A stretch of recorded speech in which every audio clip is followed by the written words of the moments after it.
நன்றி திரு ஹோஸ்பட் சுரேஷ் அவர்களே.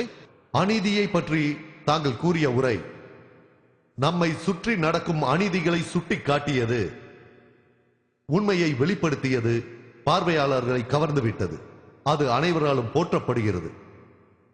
இங்கே வந்திருக்கும் அனைவரையும் நான் மீண்டும் ஒரு முறை இஸ்லாமிக் ரிசர்ச் பவுண்டேஷன் சார்பாக வரவேற்பதில் மகிழ்ச்சி அடைகிறேன். இன்றைய தலைப்பு உங்கள் அனைவரையும் கவரும் என்று நினைக்கிறேன். இதற்கு பிறகு கேள்வி பதில் நிகழ்ச்சி இருக்கிறது. அதில் இந்த தலைப்பு சம்பந்தமாக நீங்கள் டாக்டர் ஜாகிர் நாயக் அவர்களிடம் எந்த கேள்வியும் கேட்கலாம். பயங்கரவாதத்தின் காரண காரியங்கள் பற்றி நாம் அனைவரும் மிகவும் அக்கறை உள்ளவர்கள். நாம் அனைவருக்கும் தெரிந்த விஷயம், போருக்கும் அமைதிக்கும் அரசியலுக்கும் மதத்துக்கும் இடையே உள்ள வேறுபாடு. மீடியாக்களில் வரும் முக்கிய செய்தி நம்மை பற்றி ஒரு தவறான கருத்து, இஸ்லாத்தின் மீது ஒரு அச்சமும் பயமும் உலகம் முழுவதும் பரவி இருக்கிறது. நமக்கே இது ஆச்சரியமான விஷயம். உலகம் முழுவதும் முஸ்லிம்கள் இருக்கிறார்கள். தீவிரவாதம் முஸ்லிம்களின் தனி உடைமையா? இதை பேச வரும் டாக்டர் ஜாகிர் நாயக் மும்பையில் உள்ள இஸ்லாமிக் ரிசர்ச் பவுண்டேஷனின் தலைவர். அவர் ஒரு மருத்துவர், சர்வதேச அளவில் அறியப்பட்ட ஒரு பேச்சாளர். இஸ்லாத்தை பற்றியும் ஏனைய சமயங்கள் பற்றியும் டாக்டர் ஜாகிர் நாயக் 1000க்கும் மேற்பட்ட சொற்பொழிவுகளை உலகம் முழுவதும் கடந்த 10 ஆண்டுகளில் ஆற்றியிருக்கிறார். 150 நாடுகளில் சர்வதேச தொலைக்காட்சிகளில் அவர் தொடர்ந்து உரையாற்றி வருகிறார்.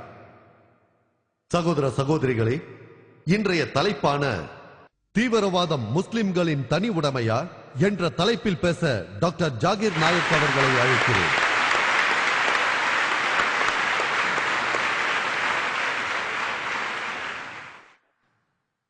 अल्हम्दुलिल्लाह वस्सलातु वस्सलाम अला रसूलिल्लाह व अला आलिहि व सहाबिहि अजमईन अम्मा बाद अऊज़ु बिल्लाहि मिनश शैतानिर रजीम बिस्मिल्लाहिर रहमानिर रहीम वकुल जाल हक़ व ज़ाक़िल बातिल इन्नल बातिल कान ज़हूका रब्बि इश्रह ली सदरी व यस्सिर ली अमरी वहलुल उक़दतम मिन लिसानी यफ़क़हू क़ौली. மதிப்பிற்குரிய ஜஸ்டிஸ் ஹோஸ்பட் சுரேஷ் அவர்களே, பெரியவர்களே, அன்புக்குரிய சகோதர சகோதரிகளே, அனைவரையும் இஸ்லாமிய வாழ்த்துடன் வரவேற்கிறேன். அஸ்ஸலாமு அலைக்கும் வரஹ்மத்துல்லாஹி வபரகாத்துஹு. சாந்தியும் சமாதானமும் உங்களுக்கு அல்லாஹ் வழங்கட்டும் என்று உங்கள் அனைவரையும் வாழ்த்தி வரவேற்கிறேன். இன்றைய தலைப்பு, அதாவது நான் இப்பொழுது பேசப் போவது இதுதான்: தீவிரவாதம் முஸ்லிம்களின் தனி உடைமையா? முதலில் நாம் புரிந்து கொள்ள வேண்டியது பயங்கரவாதத்தின் பொருள் என்ன. பயங்கரவாதத்தின் பொருளை விளக்குவது மிகவும் கடினமான ஒன்று. அதற்கு பலதரப்பட்ட விளக்கங்கள் இருக்கிறது. அவை ஒன்றுக்கொன்று முரண்பட்டது. அதன் விளக்கம் தெளிவற்றது. அது இடத்துக்கு இடம், நாட்டுக்கு நாடு மாறுபட்டு கொண்டே இருக்கும். வரலாற்று பார்வையிலும் வேறுபடும். தீவிரவாதத்திற்கு விளக்கம் அளிப்பது மிக கடினம். ஆனால் ஆக்ஸ்போர்ட் ஆங்கில அகராதியின்படி தீவிரவாதம் என்பதற்கு பொருள் தன் தேவையை நிறைவேற்ற வன்முறையை கையாள்வது, அரசியலில் தனிப்பட்ட ஆதாயங்களை நிறைவேற்ற வன்முறையை உபயோகிப்பது, அல்லது ஒரு அரசாங்கத்தை நிர்பந்திப்பது. பயங்கரவாதம் என்ற இந்த வார்த்தை முதலில் 1790 பிரெஞ்சு புரட்சியின் பொழுது புனையப்பட்டது. ஆனால் 1790களில் இந்த வார்த்தை ஒரு அறிக்கைக்காக, எட்வின் பர்க் என்ற ஆங்கிலேயரின் அறிக்கைக்காக இந்த வார்த்தையை உபயோகப்படுத்தி ஜேக்கபன் என்ற பிரெஞ்சு ஆட்சி முறையை விளக்கினார். அதன் 1793 மற்றும் 94ஆம் ஆண்டு பயங்கரவாத ஆட்சி நடந்ததா? பயங்கரவாதம் ஆட்சி செய்தது மேக்ஸ்மில்லன் ராக்ஸ்பியர். அவர்தான் அப்பொழுது நாட்டை ஆண்டார். ஆனால் அந்த சமயத்தில் ஆயிரக்கணக்கான மக்கள் கொல்லப்பட்டனர். அவர் தலையை வெட்டி கொலை செய்தார். பல்லாயிரக்கணக்கான அப்பாவி மக்களை. வரலாற்று ஏடுகளில் ஒரு குறிப்பே இருக்கிறது. 5 லட்சத்திற்கும் மேற்பட்டவரை அவர் கைது செய்திருக்கிறார். அதில் 40,000 பெயர்களை அவர் கொன்றிருக்கிறார். 2 லட்சம் பெயர்களை அவர் நாடு கடத்தினார். மீதி இருந்த 2 லட்சம் பேரை சிறையிலேயே வைத்து பட்டினி போட்டு கொன்றிருக்கிறார். ஆகவே பயங்கரவாதம் என்பது முதலில் பிரெஞ்சு புரட்சியின் போதுதான் நடந்தது. இப்பொழுது சர்வதேச மீடியாக்கள் உள்ளன. அதில் ஒரு முக்கியமான விஷயம் அடிக்கடி வரும். அதுவும் அந்த விஷயத்தை திரும்ப திரும்ப சொல்வார்கள். குறிப்பாக மேற்கத்திய மீடியாக்கள். அந்த ஸ்டேட்மெண்ட் என்னவென்றால், எல்லா முஸ்லிம்களும் தீவிரவாதிகள் அல்ல, ஆனால் எல்லா தீவிரவாதிகளும் முஸ்லிம்களே என்பதுதான். இந்த ஸ்டேட்மெண்ட் இப்பொழுது இந்தியாவிற்கும் வந்துவிட்டது. குறிப்பாக ஜூலை 11 அன்று நடந்த மும்பை ரயில் தொடர்குண்டு வெடிப்பின் பொழுது, இது மும்பையில் மட்டுமல்ல, இந்தியாவின் பல்வேறு பகுதிகளிலும் இந்த ஸ்லோகம் மக்களால் மீண்டும் மீண்டும் சொல்லப்படுகிறது.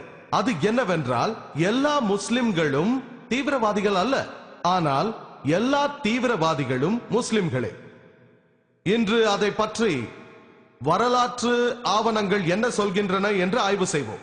உலக வரலாற்றில் நமக்கு கிடைக்கும் பயங்கரவாத தாக்குதல்களை பற்றிய புள்ளி விவரங்களை பார்ப்போம். 19ஆம் நூற்றாண்டின் ரெக்கார்டுகளை புரட்டினால் முஸ்லிம்களால் நடத்தப்பட்ட எந்த பயங்கரவாத தாக்குதலையும் காண்பது அரிது.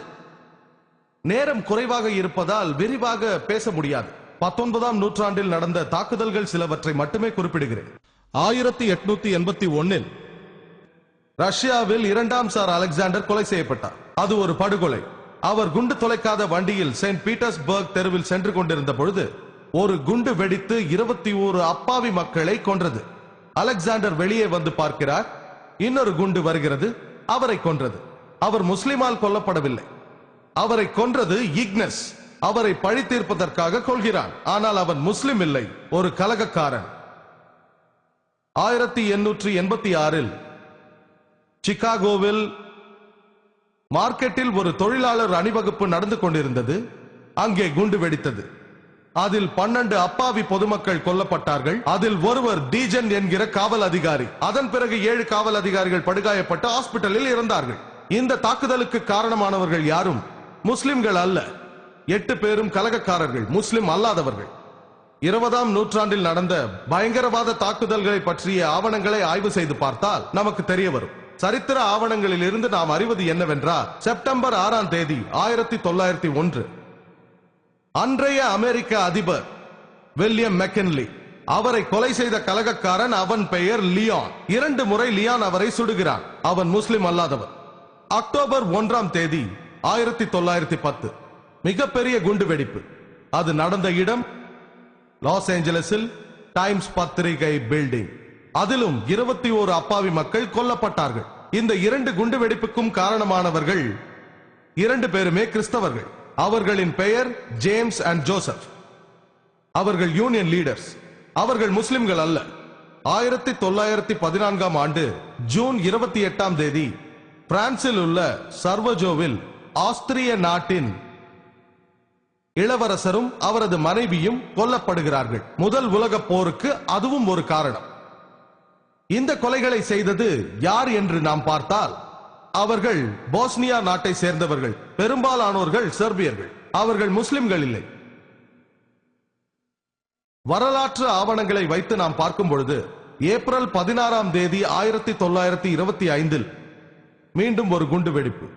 இது நடந்த இடம் செயின்ட் நெதுலியா சர்ச், சோஃபியா, பல்கேரியாவின் தலைநகரம். இதில் 150க்கும் மேற்பட்டோர் கொல்லப்பட்டார்கள். 500க்கும் மேற்பட்டோர் படுகாயமடைந்தார்கள். அந்த பல்கேரியா மண்ணில் நடந்த மிக பெரிய தாக்குதல் அதுதான். அந்த பயங்கரவாதத்தை நிகழ்த்தியது பல்கேரியாவின் கம்யூனிஸ்ட் பார்ட்டி. அவர்கள் முஸ்லிம் இல்லை. வரலாற்று ஆவணங்களில் இருந்து இன்னொரு தாக்குதல். அது 9 அக்டோபர் 1934 யுகோஸ்லாவியாவின் அரசர் 1ஆம் அலெக்சாண்டர் கொலை செய்யப்படுகிறார். அவரை கொன்றது விளாடா ஜார்ஜெஃப். அவன் முஸ்லிம் அல்ல. முதலில் அமெரிக்க விமானம் கடத்தப்பட்டது. அதை கடத்தியது முஸ்லிம் அல்ல, முஸ்லிம் அல்லாதவன். அவன் பெயர் ஆர்டிஸ். அவன் கடத்தி சென்ற இடம் கியூபா. அந்த நாட்டில் அதன் பிறகுதான் அவன் அடைக்கலமே தேடினான். வரலாற்றில் நடந்த பயங்கரவாத தாக்குதல்களை பற்றி நாம் பார்த்தோமானால், 1968ஆம் ஆண்டு கோத்தமாலாவின் தூதர் கொலை செய்யப்பட்டது முஸ்லிம் அல்லாதவனால் தான். 1969இல் ஜப்பானிய தூதர் முஸ்லிம் அல்லாதவனால் குத்தப்பட்டார். பிரேசில் நாட்டு தூதுவர் 1969இல் கடத்தப்பட்டார். கடத்தியவர் முஸ்லிம் அல்ல. யாவரும் அறிந்த ஓக்லஹாமா குண்டு வெடிப்பு, இது நடந்தது 19 ஏப்ரல் 1995. இதில் இந்த சம்பவத்தில் ஒரு வாகனம் நிறைய குண்டுகளை நிரப்பி வைத்து ஓக்லஹாமாவில் இருந்து பெடரல் கட்டிடத்தில் மோதச் செய்தனர்.